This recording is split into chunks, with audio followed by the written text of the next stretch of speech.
श्रीमद् भगवद गीता के अष्टम अध्याय का मनन हम लोग कर रहे हैं, जिसमें हमने पिछली बार देखा था कि भगवान कहते हैं उसको अव्यक्त और अक्षर कहा गया है और उसी को परम गति कहा गया है, जिसको प्राप्त होने पर फिर लौट करके नहीं आना पड़ता है। तो हमने देखा था कि अव्यक्त शब्द का प्रयोग दो चीज़ों के लिए होता है। एक तो मूल प्रकृति के लिए होता है और परमात्मा के लिए होता है। परमात्मा भी जो है वो अव्यक्त है, अर्थात परमात्मा से सब कुछ प्रकट होता है और अंत में सब कुछ परमात्मा में लीन हो जाता है। अव्यक्तादीनि भूतानि व्यक्त मध्यानि भारत अव्यक्त निधनान्यव तत्र का परिदय। भगवान श्री कृष्ण अर्जुन को उपदेश करते हुए द्वितीय अध्याय में ये बात कहते हैं कि इस अव्यक्त परमात्मा से ही सारी सृष्टि प्रकट हुई है और अंत में उस अव्यक्त परमात्मा में ही लीन हो जाती है। तो क्या है, बीच का खेल। जैसे आप रात को सो जाते हैं, सपना देखते हैं और सुबह जो सपना आपके मन से प्रकट हुआ था आपके मन में लीन हो जाता है। इसी प्रकार से संसार एक सपना है ना। कल बड़ा अच्छा प्रसंग निकला था, उसमें बोला था कि एकाकी न रमते, ऐसा शास्त्र में शब्द आता है। तो उसका अपन हिंदी अनुवाद करें तो बोलते हैं अकेले में मजा नहीं आता है। तो भगवान ने क्या करा, फिर एक से अनेक हो गए, एकोम बहुश्याम। तो खेल खेल के लिए हो जाते हैं ऐसे, एक से अनेक हो जाते हैं। जैसे भाई बहन चोर पुलिस बन जाते हैं कभी खेलने के लिए, ऐसे तो भगवान भी एक से अनेक हो गए खेल खेलने के लिए। तो खेल के नियम तो ये है कि भाई खेल की वस्तुएं जो है खेल के मैदान के लिए होती हैं, उसके बाद फिर वहां से अपने को विड्रॉ हो जाना है। अब मानो अपन शतरंज खेल रहे हैं तो शतरंज के अंदर लकड़ी का ही सब गोट है और एक का नाम रखा है वहाँ राजा, एक का नाम रखा है वजीर, एक का नाम रखा है घोड़ा, एक का नाम रखा है हाथी, एक का नाम रखा है पैदल। लेकिन वो जब तक खेल रहा है तब तक के लिए, बाद में तो लकड़ी की गोटें सब एक ही बॉक्स में आ जाती हैं। लेकिन बोलो और राजा को आपने डब्बे में बंद कर दिया, राजा को करना ही तो थोड़ा उसके सम्मान के साथ करो। तो बोले ऐसा नहीं होता, ये सब गोटे हैं, अपन ने नाम रख दिया अलग अलग। तो भगवान ने ये रचना करी, लेकिन जीव क्या है, वो खेल में भूल ही गया। खेल में ऐसा मगन हो गया कि यहाँ की चीज़ों को सच्चे मान लिया। ये मान लिया कि मेरी पत्नी है, ये मेरे पति हैं, ये मेरे बच्चे हैं। अभी मान लिया तो फिर फंसो। ये मेरी दुकान है, ये मेरा रुपया है, ये फायदा है, ये नुकसान है। अरे ये है तो खेलना। हमारे साधक शरीर पूरा हो गया दादा लालचंद जी, वो कई बार लोगों को आर्थिक सहयोग करते थे ऐसे।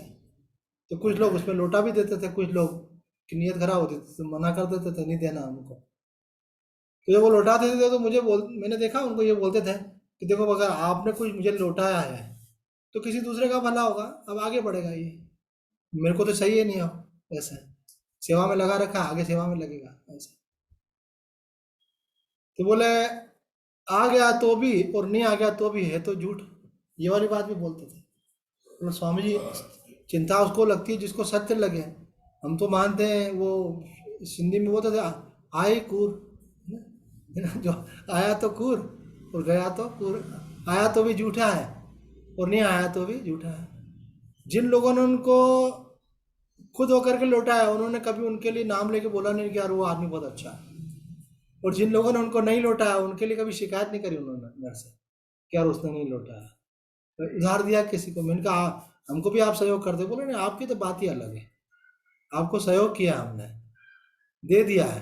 लेकिन जिसको उधार दिया उसका मन में विचार आ जाता है व्यक्ति को, पर उनको नहीं आता था। अगर विचार आता तो जिनके साथ उनका लेन देन है वो हिसाब पूरा करने के लिए उनको भी आना पड़ता है। ये भी बात समझ लेना, सारा खेल मन का ही है। अगर मन में अगर ऐसा होता कि मैंने दिया है और मेरे को चुकाया नहीं है इन्होंने, तो बोले कोई बात नहीं है, अब अगली बार आओ फिर आकर के लेना। लेकिन चूंकि उनके मन में था ही नहीं, एक तरफ से तो गेम फिनिश ही हो चुका था, दूसरी तरफ इधर रह गया था केवल। तो वो गेम की तरह देखते थे, संसार को खेल की तरह देखते थे। और कोई समस्या भी सुनाता था ना उनको, तो बोले तुम्हारी समस्या सुन रहे हैं, इसका समाधान भी करेंगे। चाहे सास बहू के झगड़े हों, पति पत्नी के झगड़े हों, मकान के झगड़े हों, आप तो अच्छे से जानते थे उनको। तो सब सुनेंगे उनको, पर बोलेंगे एक बात पहले बताओ, शास्त्र बोल रहा है, धर्म ग्रंथ बोल रहे हैं ये संसार कैसा है, अशाश्वत है ना? झूठा है मतलब। तो आपकी समस्या का समाधान तो पहले करेंगे, पहले ये बताओ ये सच है कि झूठ है।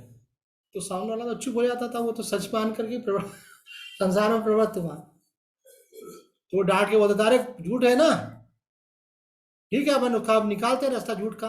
खेल खेल में भी तो रास्ता निकालना पड़ता है ना। ऐसे बोले पिक्चर होती है, उसमें सब नाटक होता है, कलाकार होते हैं, और उसमें भी जो गुंडा होता है उसको पुलिस पकड़ता ही है ना। खेल में होता है वो, असली गुंडा वो नहीं रहता, असली पुलिस भी नहीं रहता, वो सब रोल कर रहे होते हैं। बोले अब रास्ता निकालते हैं, पर पहले उसकी पावर कम करो। बोले ये तुमने सच मान रखा है, ये इसको पावर दे रखी है, इसको बोलते हैं सत्ता देना। ये जो बातें बोलते थे वो अपनी भाषा में बोलते थे, लेकिन बातें सब स्वामी जी की कही हुई है, क्योंकि स्वामी जी को पढ़ते थे वो। तो बोलते थे कि हे झूठ, ये बात पक्की रखो, उसके बाद फिर जो व्यवहारिक दृष्टि से उपाय है वो करो। आप सच मान लोगे तो बोले फिर आप फंस जाओगे।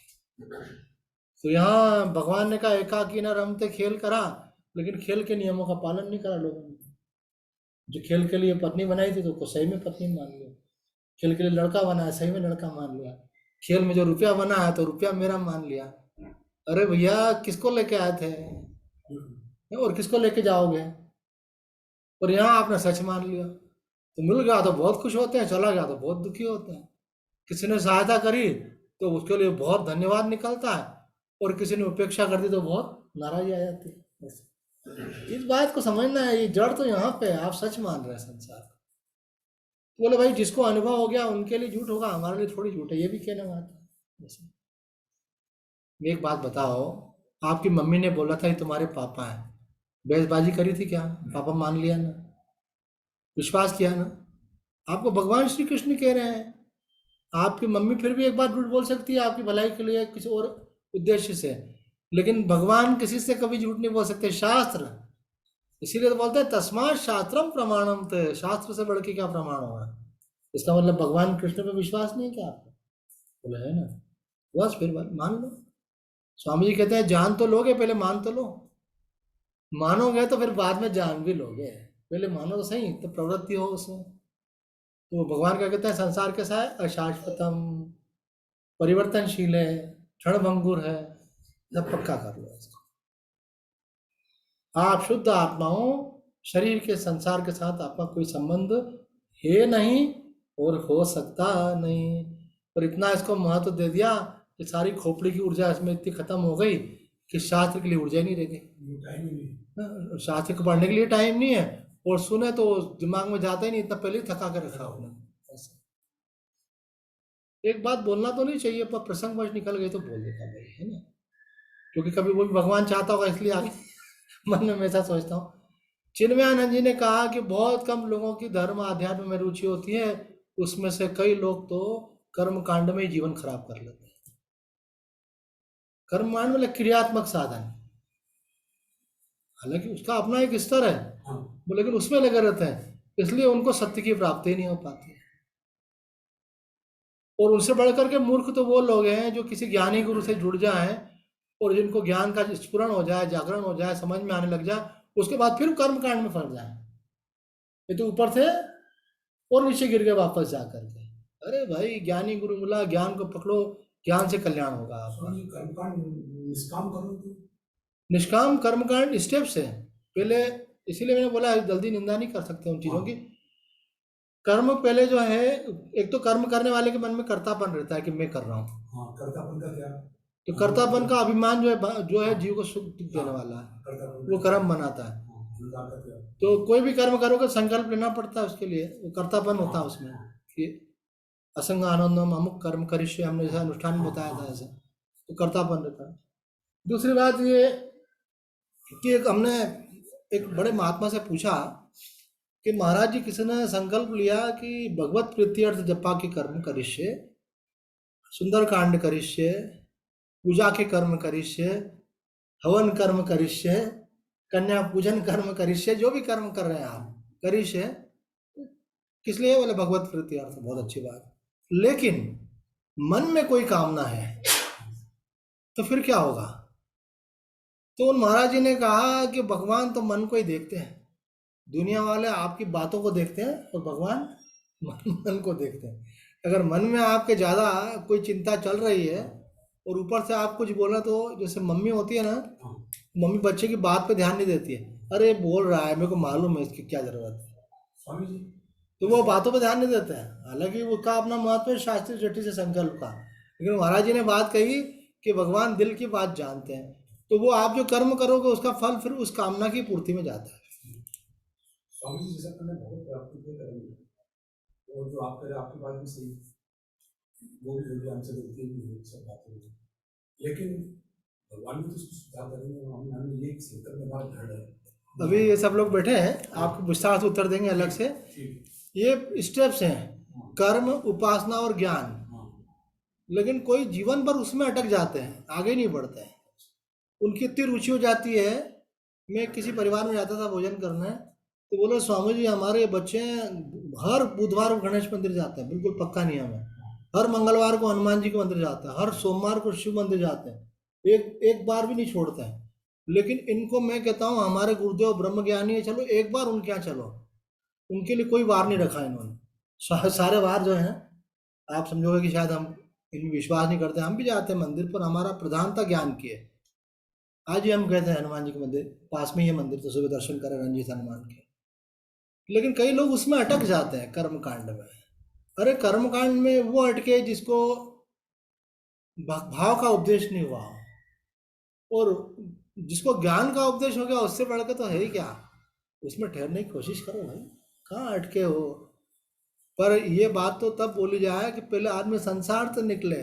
आदमी तो यहाँ तक भी नहीं आ पा रहा है, यहाँ भी आ जाए तो बड़ी बात है।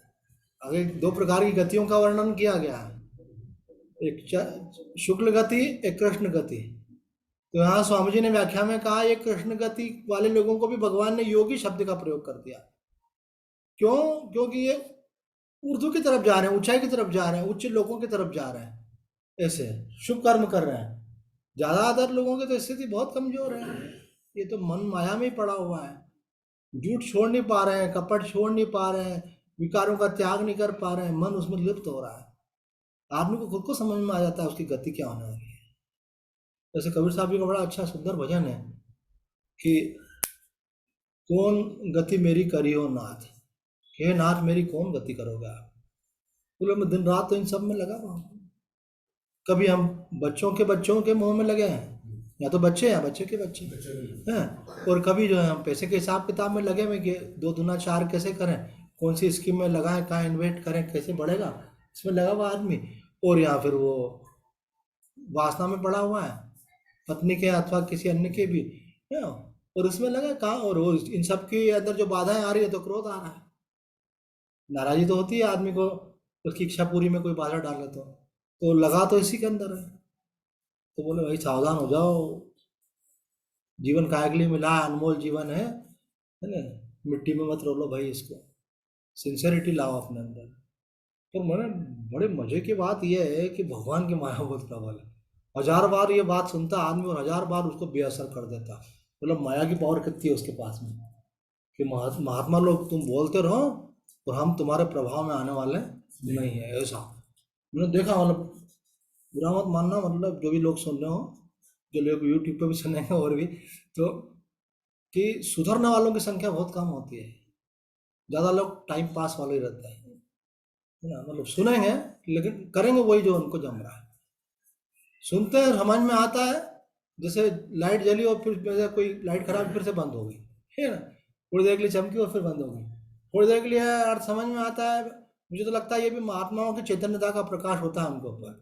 उनको सुनते तो थोड़ी देर के लिए उनको लगता है और ये कि यार हम मुँह में पड़े हुए हैं, ये क्या कर रहे हैं, ये कहाँ लोग में पड़े हुए हैं, ये तो सब छूट जाएगा यहीं पे, थोड़े दिन बाद तो मरना है अपने को, हाँ। पर वो वापस से लाइट बंद हो जाती है, फिर वापस उसी में। बोला वो तो ठीक है यार, सत्संग की बात, अब दुनियादारी में आ गए तो दुनिया के हिसाब से चलना पड़ेगा। अरे कब सुधरोगे भैया। इन्हें मैंने एक दिन बोला कि मेरे पास डंडा हो तो मैं मारूं सबको, है ना। तो एक बोला हाँ स्वामी जी हमको डंडा मारो। कहते हैं ऐसे कोई मारो तो कोई बिना डंडा मारे नहीं डॉग टिकते हैं। डंडा मारने में कहाँ से टिकेंगे ऐसे। तो कहने का मतलब है देखो भाई, हरि माया प्रबल, भगवान खुद ही बोलते हैं मम माया दुरत्या। आपका मन जो है संसार में इतना लगा हुआ है कि आपको परमात्मा की प्राप्ति के बाद, एक महात्मा तो मुझ पर नाराज हो गए। मैं हरियाणा गया तो महाराज जी का प्रवचन होना था, तो वो मुझे बोले कि अरे तुम आगे अच्छा किया, तो मैंने कहा अच्छा किया, मतलब बोला हाँ बताते हैं। 2 जनों को बोला इनको ले जाओ मंच पे, हम अभी आधे घंटे बाद आएंगे, इनका प्रवचन कराओ। आप समझ गए होंगे स्वामी दिव्यानंद जी। तो मैं वहाँ गया, प्रवचन किया। तो महाराज जी धीरे से अंदर प्रवेश किया। टाइम तो उनका था, वो मुझे दिया था उन्होंने। वो लेट आया ताकि पब्लिक भी आ जाए थोड़ा। तो सुन रहे थे मेरा, वो पब्लिक बिल्कुल पिन ड्रॉप साइलेंस सुन रही थी। जी। भगवती की कृपा है, सत्संग बड़े ध्यान से सुनते हैं लोग ऐसे। उस समय थोड़ी देर के लिए तो ऐसा सम्मान होता है कि वो थोड़ी देर के लिए दुनिया भूलते हैं, ये भी कृपा है। तो बाद में भले याद आती है वो अलग बात है, अभी अगली कृपा और हो जाए कि जो सुने और उसके बाद उसके जीवन में आ जाए तो फिर क्या बात है। तो महाराज जी ने सुना, वो अंदर प्रवेश करते करते काफी डिस्टेंस था अंदर तक आने, मंच तक आने में। तो बाद में जब मैं निवास पे पहुंचा, महाराज जी पहुंचे, बोले क्या है? सबको ब्रह्म ज्ञान भगवत प्राप्ति यही उपदेश देते रहते हो, लोगों को चाहिए क्या ऐसे? मेरे को आश्चर्य हुआ कि महाराज जी ऐसा क्यों बोल रहे हैं। तो मेरे हमारे पास तो है ही एक, भाई बहुत सारी दुकानों पर अलग अलग माल मिलता है, हाँ। हमारी दुकान पे एक ही माल है, भगवत प्राप्ति, ब्रह्मानुभूति, मुक्ति, कल्याण। अभी कई लोग ऐसा भी बताते होंगे, मुझे नहीं मालूम, सकाम कामनाओं की पूर्ति के कई उपाय बताते होंगे। मैंने एक अभी 2-3 दिन पहले आए थे, उनका यशवंत भाई नाम है। तो मैंने बोला आप तो वहाँ जुड़े हो, रेगुलर सुनते हो उनका, आप तो कोरोना काल में भी डेली आपका उनके साथ सत्संग होता था। बोला हाँ वो सत्संग तो करते हैं, लेकिन वो ज़्यादा व्यवहारिक करते हैं, मतलब सास बहू को आपस में झगड़ा नहीं करना चाहिए, और पति आप समझ गए होंगे, पति पत्नी को नहीं करना चाहिए, भाई को नहीं करना चाहिए, और कैसा जीवन जीना चाहिए, वो ज़्यादा उसके ऊपर करते हैं। बोले ज्ञान भक्ति के ऊपर ज़्यादा नहीं, बोले व्यवहार का करते हैं। तो मैंने बोला इसकी भी ज़रूरत है संसार में अभी, है ना। घरों में झगड़े भी बहुत कर रहे हैं लोग, तो हमारे बंसी भी अभी झगड़ा करते हैं तो झगड़ा नहीं करना है, सबको प्यार से मिलकर रहो। संसार में अपन आए तो अपना अपना हिसाब किताब है पूरा करना है भाई, अपना कर्म करते जाना है। तो यहाँ कह रहे हैं भगवान, कहाँ चले गए थे?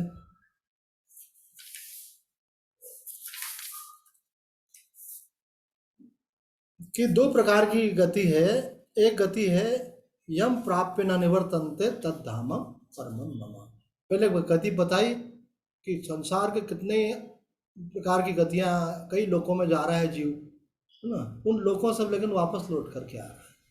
ब्रह्म लोक तक भी चला गया तो वहां भी सुख भोग की इच्छा से गया तो वहां से भी लौट करके आ जाएगा। लेकिन भगवान के धाम में अगर चला गया तो वो अथवा सद्यो मुक्ति हो गई तो वो मुक्ति सदा के लिए हो जाएगी। आगे कहते हैं पुरुष स पर पार्थ भक्ता लभंतन्यन्या यस्यांतस्थानि भूतानि येन सर्वमिदं ततम। हे प्रथानंदन अर्जुन, संपूर्ण प्राणी उसके अंतर्गत हैं, और जिससे यह संपूर्ण संसार व्याप्त है वह परम पुरुष परमात्मा अनन्य भक्ति भक्ति से प्राप्त होने योग्य है। अब उस परमात्मा के लिए बतला रहे हैं कि परमात्मा कैसे प्राप्त होता है, बोले अनन्य भक्ति से। पहले उन परमात्मा का स्वरूप समझाया। देखो अगर परमात्मा का स्वरूप अगर समझ में आ जाए तो उनकी भक्ति करना नहीं पड़ेगी आपको, निरंतर अपने आप ही शुरू हो जाएगी। कैसे? देखो उनका स्वरूप समझा रहे हैं आप। यहाँ पे बोला यस शांत स्थान भूतानि ये न सर्वमिदम ततम। इस शब्द का अर्थ करते बताते हैं वो परमात्मा सर्वोपरि होने पर भी सब में व्याप्त है। आपको परमात्मा का ध्यान लगाने के लिए कोई राम मंदिर, कृष्ण मंदिर, शिव मंदिर, दुर्गा मंदिर जाने की बात नहीं है। भगवान कहाँ पे? बोले परमात्मा सब में व्याप्त है। आप जाते हैं अच्छी बात है, पर अगर नहीं जा रहे हैं अथवा जाने के बाद सारा दिन क्या कर रहे हैं, है ना। कई लोग क्या होता है बस गए और सर्टिफिकेट लिया और फिर वापस सब शुरू कर दिया, काम धंधे में मन लगा लिया, मोह माया में लगा लिया, लड़ाई झगड़े में, स्वार्थ में। बोले एक व्यक्ति तो हमको छोड़ने के लिए आए स्टैंड पे, बस स्टैंड पे, तो हम जा रहे थे दूसरे शहर, तो एक व्यक्ति हनुमान जी के मंदिर में घंटी बजा रहा था। ऐसी बातें करना नहीं चाहिए, पर अब अगली स्टेप वाली बातें भी पहले बता देते हैं कभी कभी हम। तो मैंने बोला अरे वाह भाई, आते से दर्शन हो गए भगत के, हनुमान जी के मंदिर की घंटी बजा रहा है। तो मुझे मुस्कुरा के बोले हमारे गुरु महाराज बोल रहे हैं ये घंटी नहीं बजा रहा है, ये दिन भर इसको जो काले काम करने हैं ना उसके लिए सर्टिफिकेट लेके जा रहा है बोले महाराज जी मैं आपका आशीर्वाद लेके अब अपने कर्मों में प्रवेश करता हूँ, जो गलती हो आप माफ करना, वो मुझे सफलता देना, मैं कैसा भी करूँ सफलता देना। तो मैं समझ गया युग पुरुष जी महाराज ने किसी प्रवचन में कहा होगा, इसीलिए बोल रहे हैं ये उनके शिष्य हैं ऐसे। बोले वहां जाने के बाद निश्चिंत हो जाता है आदमी। ये एक दूसरे संत ने भी कहा कि ये जो उपासना करने वाले होते हैं, को आज पता नहीं क्यों ये सब बातें निकल रही, हम नहीं चाहते वैसे, कि ये कई उपासना करने वाले ऐसे होते हैं, ये ज्यादा करके ढोंगी होते हैं। ये केवल उपासना करते हैं और बाकी समय गलत काम करते हैं। इनका मन वो माया में ही रहता है, और मन में जो ग्लानि होती है उसको मिटाने के लिए उपासना करते हैं। कई लोग दान करते हैं, कई लोग यज्ञ आदि करते हैं, कई लोग पूजा पाठ करते हैं, लेकिन इनका व्यक्तिगत जीवन आप देखोगे, स्वामी जी कई लोग कैसे दान करते हैं, मतलब तो बिल्कुल डाके। हाँ मतलब कि डाका डालो लाखों का और दान कर दो हजारों का। तो बोले इससे क्या भगवान समझ नहीं पड़ रही है आपको? अभी इस सत्संग में मत चलाना है। तो साधक जो है उसको सावधान रहना चाहिए। हमारे पूज्य स्वामी जी कहते थे, साधक वो है जो सावधान रहे, ना गफलत में जी रहा वो साधक का है। आप कर रहे हो पूजा पाठ और उसके बाद में आपके मन में तो राग द्वेष है, आपके मन में कई प्रकार के विकार है, आप कई प्रकार के गलत काम कर रहे हो, आपका जीवन धर्मानुकूल नहीं है, तो फिर वो साधना किस काम की आपकी? थोड़ा सा करके मानो आप अपने आप को आश्वासन दे रहे हो। जैसे मनोविज्ञान में कहा जाता है कि एक व्यक्ति की जिम्मेदारी थी, किसी के लिए कुछ करना जरूरी था, तो उन्होंने उनको विकल्प दे दिया, ये कर लो या तो अभी वो कर लो, अभी मेरे पास व्यवस्था नहीं है, या तो ये कर लो। तो किसी ने समझदार ने बताया, बोले इनके किसी विकल्प में हाँ मत करना, जितना तुमने बोला उतना, नहीं तो मना। भाई किसी को देना हो किसी को एक, और आप उसको 1 रुपया देने के बजाय 10 पैसा दे रहे हैं, तो बोले या तो 10 पैसा ले लो, या तो 15 ले लो, या तो ये कर लो, या तो वो कर लो। उन्होंने कहा मना कर देना। बोले ये अपनी गिल्टी मिटा देगा 10 पैसा दे करके। समझ रहे बात? बोले कई बार आदमी शुभ कर्म करके केवल अपनी ग्लानि को मिटा रहा होता है, वो कोई कल्याण के लिए नहीं कर रहा होता है, वो केवल जो गलत काम किया उसकी गिल्टी मिटाता है, और मन में एक भरोसा ले आता है, यार भले अपन इतने पाप करते हैं लेकिन थोड़ा बहुत अच्छा काम भी तो करते हैं। ऐसी तैसी हो जाएगी ऊपर जाने के बाद जब हिसाब होगा तो। बोले 90% अभी इसमें आया, नरक का वर्णन गीता जी में आता है, लोग समझते नरक होता ही नहीं है। तो ऊपर जाने के बाद जब ठुकाई पिटाई तलाई घिसाई सब होगी जा करके, तब मालूम पड़ेगा अरे मैंने तो सोचा था ऐसा कुछ होता ही नहीं होगा।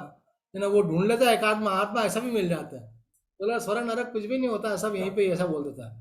वो मरने के बाद मिल गया तो वो महात्मा को कहाँ पकड़ने जाओगे, वो तो नीचे ही रह गया। बोलो अरे यार ये तो बहुत लेके जा रहे हो, पिटाई हो रही है और कढ़ाई में तला जा रहा है, और ये देखो नार की पीड़ा बहुत खतरनाक होती है, ये वाली बॉडी थोड़ी सहन कर सकती है उसको। खून और पीप में डाला जा रहा है, ऐसे ऐसे ये करके सब दिया उसमें आता है ना गरुड़ पुराण में, दूसरे शास्त्रों में भी आता है, दूसरे पुराणों में भी आता है ऐसे। राजन दास जी महाराज ने बोला एक व्यक्ति गया तो वहां से हो गया, उसने भी बताया, जिंदा हो गया, फिर से वो मर गया और उसको गलत ले गए थे, तो वह वहाँ उसको जब वेदनाएं मिली उसके बाद उसको बोला अरे इसको कहाँ लिया, इसको लेकर जाओ वापस। उसने आगे अपना अनुभव बताया ऐसे। तो ये स्वर्ग नरक होते हैं, इसमें जरा भी संशय मत रखना। कितने सही होते हैं, जितना ये संसार सही है उतने ही सही है। और अगर तत्व दृष्टि से देखो तो न ये है न वो है, एक ब्रह्म के सिवा कुछ नहीं है। तो ये ब्रह्म की अनुभूति तो होना चाहिए। ब्रह्म की बात तो कर रहे हैं लेकिन अनुभूति नहीं हुई है तो। किसी ने ऐसा पूछा, हमारे गुरुजी ब्रह्म ज्ञानी है। अरे गुरुजी ब्रह्म ज्ञानी तुम थोड़ी नहीं, बोला हम अभी बोलने तो हमको आगे, हम उनसे ब्रह्म ज्ञान का सत्संग सुनते हैं और हम ऐसा मानते हैं कि मैं ब्रह्म हूँ, तो हमारी गति कौन सी वाली होगी? मैंने कहा ये मानने के ऊपर है। ये मानना कई बार ऐसा होता है जैसे जब बड़ी परिस्थिति आती है ना तो हिल जाता है। ये घटना हम कई बार सुनाते हैं, एक ही पर्याप्त होती है, बहुत सारी कार को इकट्ठी करके रखे होता है। फिर जब एक से काम चल रहा हो, अपने पास एक कार होती है उसी से बनाते जाते हैं, तो हर बार अलग अलग कार लेके जाते हैं क्या? तो अगर एक कार से काम चल रहा है तो 10 कारों की जरूरत क्या है? तो एक दृष्टांत अगर समझ में आता है तो 10 दृष्टांत की भी जरूरत क्या है? तो एक माता जी ऐसा बोलती थी कि हम तो हैं ही ब्रह्म, ध्यान किसका करें, जप किसका करें, है ना? और कोई साधना करे तो उस पर हंसती थी, बोले किसका ध्यान लगा रहा है, तो खुद ही ब्रह्म है, गुरु ने उपदेश कर दिया ना तेरे को, ऐसा बोलते। तो वो माता जी के जवान लड़के का एक्सीडेंट हो गया, 25 साल का जवान लड़का। इधर लड़की वाले देखने आए थे घर पे, उधर वो लौट रहा था तो रास्ते में एक्सीडेंट हो गया, खत्म हो गया, डेथ हो गई उसकी एक्सीडेंट में। तो लौट के डेड बॉडी आई उसके घर पे, तो माता जी को इतना शॉक लगा कि वो मानसिक रूप से विकृत हो गए। फिर एक हॉस्पिटल में उनको कई इलेक्ट्रिक शॉक लगाया, काफी समय बाद फिर ठीक हो पाए, ठीक हो गई। ये भी गुरु कृपा है, पुरानी साधना थी उनकी। तो मैंने उनके गुरुजी से बोला, ये तो बोलते थे मैं ब्रह्म हूँ, तो ब्रह्म का भी कोई बेटा होता है क्या? तो इसका मतलब आपने को शरीर मानती तभी बेटे को बेटा मानते थे। तो बोला ये मानती तो थी, कितनी बढ़िया बात है। पर ये ऊपर के मन से मानती थी, अंदर में कहीं गहरे में विपुत्र मोह था। तो गति जो होगी आखिरी के समय मौत आ जाएगी, तो आपने बोला मैं ब्रह्म हूँ, और एकदम से मौत आ गई, और मौत आ गई, अब मेरा रुपया, मेरे बच्चे, मेरा घर, और आप झटका खा गए एकदम से। तो उन्होंने बोला फेल, काय का ब्रह्म है तू? ने ब्रह्म ब्रह्म झटका खाता है क्या? झटका खा गया इसका मतलब क्या कि तू अभी आप फेल हो गया, तू तो अभी अपने को जीव मान के बैठा, और जीव पकड़ के रखता सब चीजों को। काम पक्का होना चाहिए। हम भी पहले अभी अभी आपके सामने प्रवचन कर रहे हैं, बहुत बढ़िया से कर लेते हैं, माँ की कृपा है, बढ़िया से भी है कि नहीं वो तो आप जानो। पर पहले एक बार मंच पे हम कार्यक्रम करने गए थे, तो पूरे स्कूल के बच्चे थे वहाँ पे, वो साइड में 2 टीचर भी खड़े थे। उन्होंने बोला बोलो बोलो, तो जो मेरे को उन्होंने सिखाया था ना 15 दिन तक ट्रेनिंग दे के, वो मैं भूल गया। तो उनको बहुत गुस्सा आया, बोले 15 दिन तक तुमको सिखाया और यहाँ पे सबके सामने तुम चुप ही हो गए। मैं कुछ भी नहीं बोला, चिट्टी पिट्टी गुम हो गई, मैंने कभी ऐसा करा ही नहीं था। तो पूरा हॉल बड़ा वाला था वहाँ का, वो हॉल पूरा भरा हुआ था, मतलब 2000 लोग समझने लगे वैसे। तो क्या था, पक्का नहीं था। जब पक्का नहीं होता है तो विपरीत परिस्थितियां जब आती है तो सिट्टी पिट्टी गायब हो जाती है, गुम हो जाती है, गुम बोलते हैं ऐसे। इसलिए पक्का कर लो। कब करोगे, अब टाइम नहीं है, अब दुनियादारी से समेटो अपने को, असली काम में लगो। जो करना था कर लिया। थोड़ा लोग आप नाराज भी होंगे, थोड़ा लोग आपको बोलेंगे कि पगला गया है, थोड़े लोग आपसे शिकायत भी करेंगे, थोड़े लोग बोलेंगे खसक गया है ये। बोलने दो लोगों को, वो तो बोलेंगे भाई ऐसा का दिमाग खराब हो गया है, इसको समझ में नहीं आती है ना। जड़ भरत का क्या हुआ? जड़ भरत ने समझ लिया कि मैं अपने को समझदार बताऊंगा तो संसार वाले मेरे को मिल जाएंगे। तो जड़ भरत का जब नेक्स्ट बर्थ हुआ तो उन्होंने अपने आप को बेवकूफ बताया, पागल जैसा। तो अब तो हट्टे कट्टे थे, पर तो बोले बस खाने का होशियार है, कुछ आता नहीं है, अपमानित करते थे, तिरस्कार करते थे, काम भी उसको ऐसे बताते थे, बुद्धि वाले काम सब करने होते थे उसको, ये करना है तेरे को ऐसे। पर उन्होंने प्रकट अपने को नहीं करा। ये बात हमको वामदेव जी महाराज ने कही थी कि जैसे साधु है, अगर पहले इंजीनियरिंग किया हुआ है, मेडिकल किया हुआ है ना, तो जब वो साधु बन जाता है ना, तो वो जिस आश्रम में जाता है ना, तो वहाँ पे कोई बोला अरे वो इंजीनियर साहब है, उनसे पूछिए, है ना। एक एक हमारे परिचित है उमानंद जी, तो कैलाश आश्रम में वो रहते थे। तो मैंने बोला कैलाश आश्रम में आपने तो शास्त्र अध्ययन किया? तो बोला हाँ किया। तो मैंने बोला कि बोल रहे थे वो एक व्यक्ति आपके लिए कि किसी कोई भी कमरे का कूलर बिजली चली जाती थी तो उनको बुला लेते थे। तो बोला हाँ यार वो लोगों को मालूम पड़ गया था।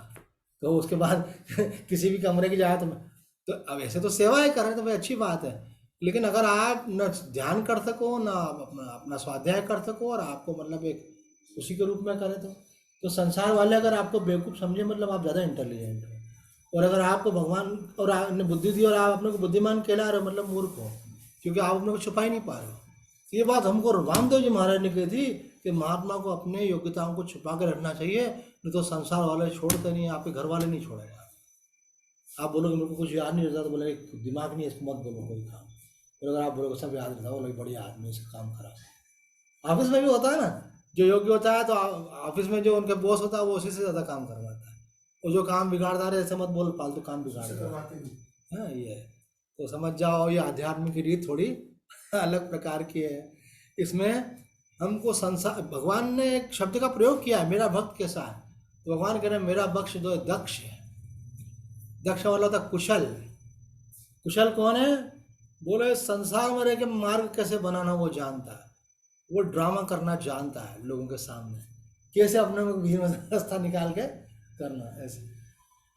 एक महात्मा ने तो कहा कि आपको संन्यास लेने की भी जरूरत नहीं है, हालांकि ये मैं नहीं बोल रहा हूँ, एक महात्मा ने बोला। तो पर अब बातें याद आती तो याद आती बोल देते हैं संतों की बातें। तो बोले कि आपको घर वाले जो है परेशान करते हैं, भजन नहीं करने देते हैं, तो आपको हम एक उपाय बताते हैं। उपाय क्या बताया उन्होंने?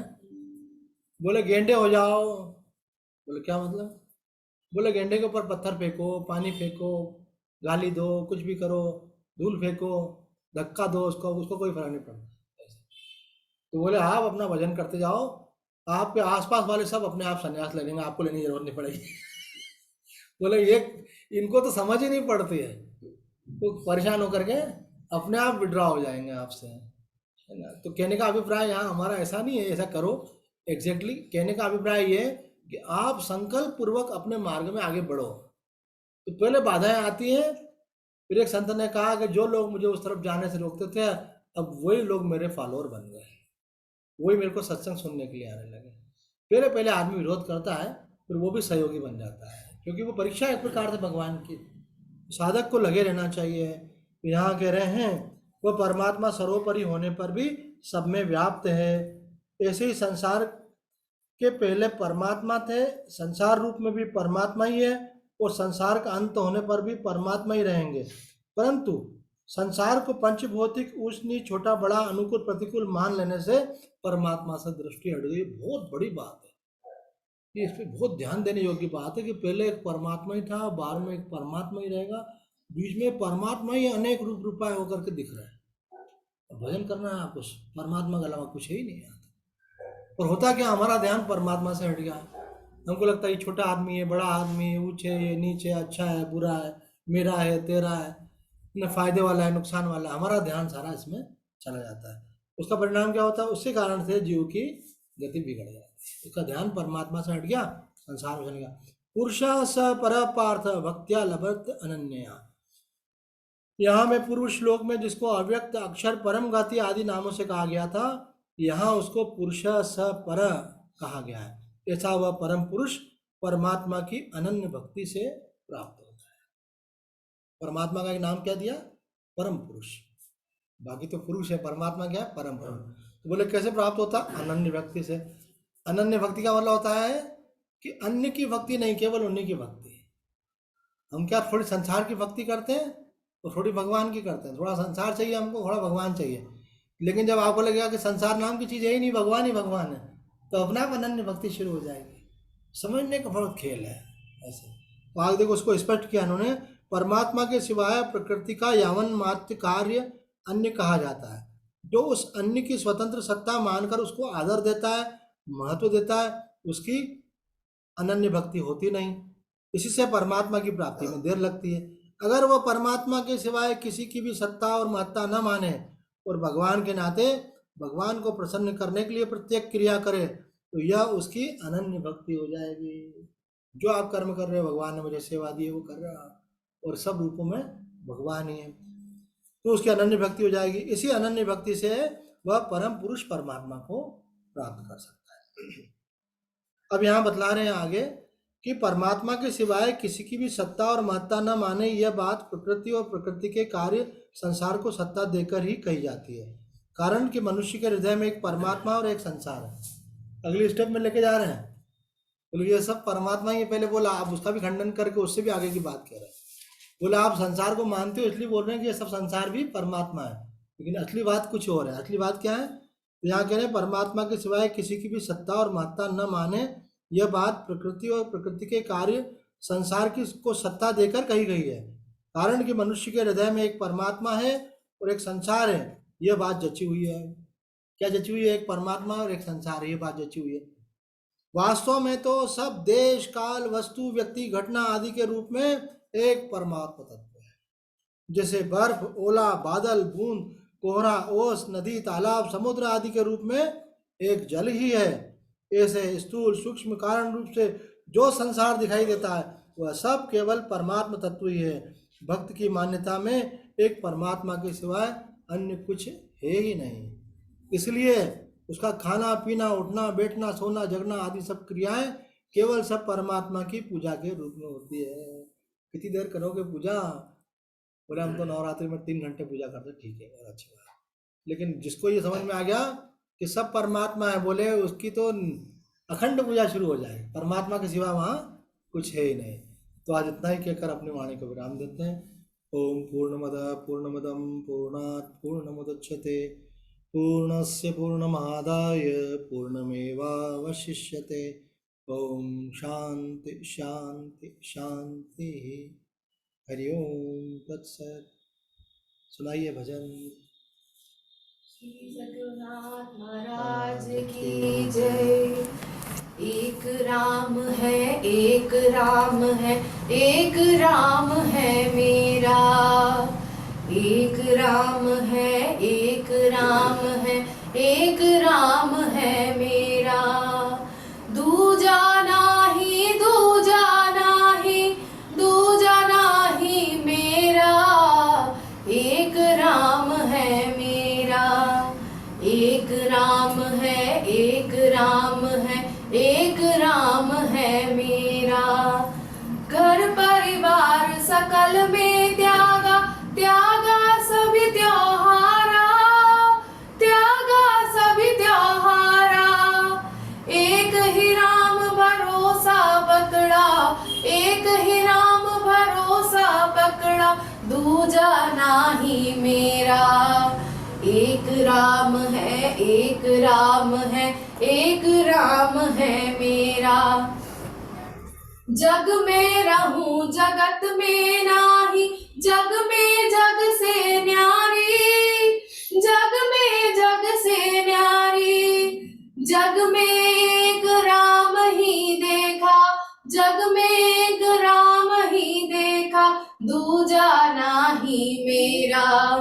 एक राम है, एक राम है, एक राम है मेरा। संत कहे समझाए जन को, केवल राम तुम्हारा, केवल राम तुम्हारा। ठीक संत पकड़ी है मैंने, सीख संत पकड़ी है मैंने, दूजा नाही मेरा। एक राम है, एक राम है, एक राम है मेरा। जो होए सो होए अब तो एक ही राम सहारा, जो होए सो होए अब तो एक ही राम सहारा। तीर्थ शिवोम राम बिन कोई, तीर्थ शिवोम राम बिन कोई, दूजा नाही मेरा। एक राम है, एक राम है, एक राम है मेरा। एक राम है, एक राम है, एक राम है मेरा। दूजा